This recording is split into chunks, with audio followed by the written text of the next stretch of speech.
Sydney began as Britain's most remote colony, but it didn't stay a prison settlement for long. Its magnificent natural harbour, strategic Pacific location, and the discovery of gold in the interior transformed it into one of the most important cities in the British Empire. Get that barrel ashore! In this reconstruction, we're using historic paintings, photographs, and colonial records to step back into Sydney's remarkable first century. If you enjoy this kind of historical exploration, subscribe to the channel and leave a comment with your suggestions for the next city or time period you'd like to explore.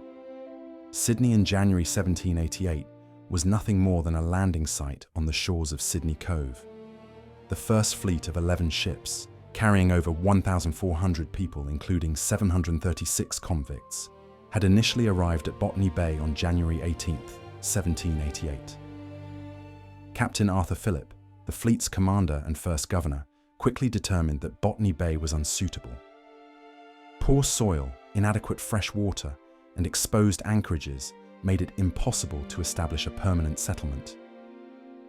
On January 24, Phillip and several officers sailed north to investigate Port Jackson, a harbour Captain James Cook had noted but barely explored 18 years earlier. What Phillip discovered changed everything. Port Jackson offered sheltered anchorages, deep water close to shore, and fresh streams flowing into protected coves. He famously declared it the finest harbour in the world, where 1,000 ships could ride in perfect security. On January 26, 1788, the fleet relocated to Sydney Cove, within Port Jackson, and the British flag was raised. The settlement was named after Lord Sydney, Britain's Home Secretary. This date would eventually become Australia's National Day. But in 1788, there was nothing to celebrate. The Eora people, who had inhabited these lands for tens of thousands of years, watched as strangers claimed their country. Violence erupted almost immediately as the colonists seized land and disrupted food sources. Within months, a smallpox epidemic swept through the indigenous population, killing approximately half the Eora people in the Sydney region. For the convicts and their guards, survival was the only goal. The early years were desperate. The colony faced near starvation as crops failed in the unfamiliar soil and climate. Spoiled seeds brought from England refused to grow. Food had to be strictly rationed, shared equally between convicts and free settlers by Phillip's order. Buildings were crude wooden structures thrown up by unskilled labour.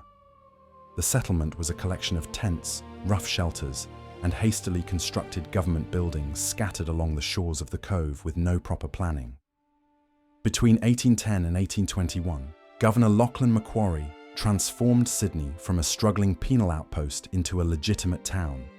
Macquarie implemented building codes, commissioned public works, and employed convict architect Francis Greenway to design proper Georgian buildings. Greenways, Hyde Park Barracks and St James Church, both completed in the early 1820s and built from local sandstone, still stand today as examples of Sydney's first significant architecture. Macquarie laid out parks, built hospitals and schools, and insisted that emancipated convicts be treated as equals to free settlers. His vision established Sydney as a place with civic ambitions beyond its penal origins. The discovery of gold at Ophir near Bathurst in February 1851 changed Australia forever. Edward Hargraves, who had learned prospecting techniques in California, found the first payable gold in New South Wales. By May, thousands of fortune seekers were flooding the interior. Victoria's goldfields, discovered shortly after, proved even richer, accounting for over 1/3 of the world's gold production during the 1850s. Between 1850 and 1860, Australia's population exploded from 400,000 to over 1.1 million. Sydney became the gateway to the goldfields and the financial centre for the wealth pouring out of the ground. The gold rush transformed Sydney's character and skyline. Successful miners returned to build grand homes along the harbour foreshores at places like Hunters Hill, Mosman and Manly. The population of Sydney and its suburbs grew from 95,600 in 1861 to 386,900 by 1891. The city developed its defining architectural character during this boom. Rows of Victorian terrace houses, packed the inner suburbs of Paddington, Surrey Hills, Balmain, and Glebe. Major public buildings rose in local sandstone, including the University of Sydney, the Australian Museum, Sydney Town Hall, and the General Post Office. These weren't modest colonial structures, but grand Victorian edifices that announced Sydney's wealth and permanence. The harbour remained Sydney's economic engine. Wharves expanded along the waterfront from Millers Point through Circular Quay to Woolloomooloo Bay. Darling Harbour handled coastal trade, bringing wheat, timber, wool, and produce from across the colony. Pyrmont and Balmain became shipbuilding centres.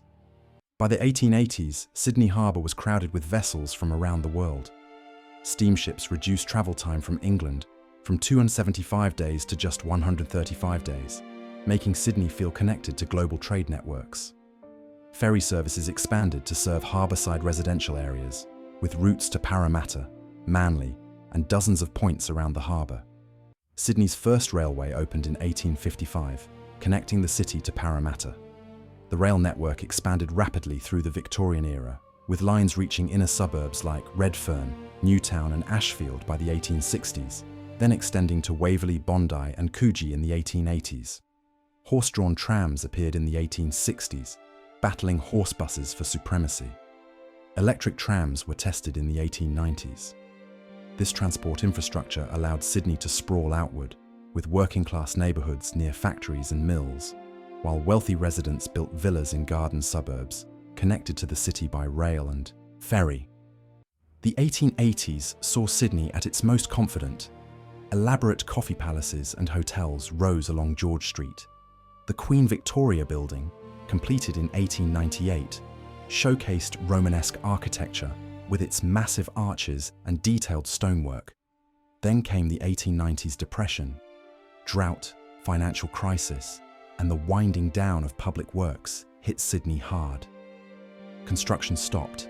The housing boom ended. Banks collapsed. The decade tested everything Sydney had built. Yet the city's foundations were solid. The harbour remained one of the world's great ports. The railway network was complete. Public buildings stood in sandstone permanence. The university educated a new generation. By 1900, Sydney had weathered the storm with a population exceeding 1 million people. At the turn of the century, Sydney was no longer a penal colony, but a major metropolitan centre. Electric lights illuminated city streets. Telephones connected businesses. Horse-drawn wagons and electric trams moved through bustling commercial districts. The harbour bristled with ships loading wool, wheat and coal for export across the Pacific. Suburbs stretched for miles, connected by an extensive transport network. Sydney had become Australia's largest city and remained its most important port, financial hub, and gateway to the Pacific, ready to enter the 20th century as a fully realised modern metropolis.